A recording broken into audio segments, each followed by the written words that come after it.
મોરબીમાં ભારે વરસાદ બાદ રાજકોટ કચ્છને જોડતો બાયપાસ હાઈવે મોટા ગાબડાઓમાં ફેરવાઈ જતા વાહન ચાલકોને મુશ્કેલી વેઠવાનો વારો આવ્યો।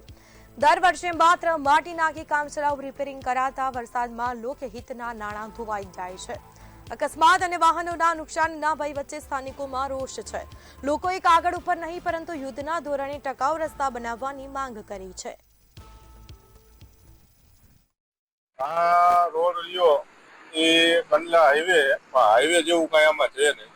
રોજના એટલે એક્સિડન્ટ થાય છે, રોજની એટલી ગાડીઓના બમ્પર તૂટે છે, રોજ છોકરાઓને મેકવા લેડીસો સવારે સ્કૂલે જાય છે, એટલી પડે છે, છોકરાઓને એટલી ઈજાયું થાય છે।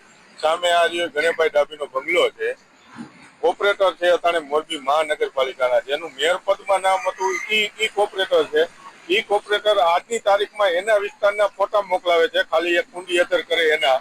તો આ એના ઘર સામે આવડા ખાડા છે, આટલા છોકરાઓ અહીંયા રોજ પડે છે, આટલી ગાડીઓના નુકસાન થાય છે। મોરબી મ્યુનિસિપલ કોર્પોરેશન જે બન્યું એનો કોર્પોરેટર જ આયા રહી છે, એના જ ઘરની સામે તમે જોઈ શકો આવડા ખાડા થઈ ગયા છે, તો એ કામ કરાવતા નથી, ખાલી વાતું થાય છે, એ કામ કઈ થતું નથી। રિપેરિંગ ના નામે કામ કરાવે, એમાં ખાલી ધૂળ ને એવું નાખી દે, બે દી વરસાદ આવી બધી ધૂળ ધોવાઈ જાય ને પાછું એવું ને એવું થઈ જાય। હાલતા ચાલતા એક્સિડન્ટ થાય છે। રિપેરિંગ એને પાછું બીજી વાર ટકે એવો રિપેરિંગ એને કરવું જોઈએ। અહીંયા બે દીમાં ખાલી બે દીમાં એવા ને એવા થઈ જાય, ખાડા એની પાછા ધૂળ ભરી દે એની વહી જાય।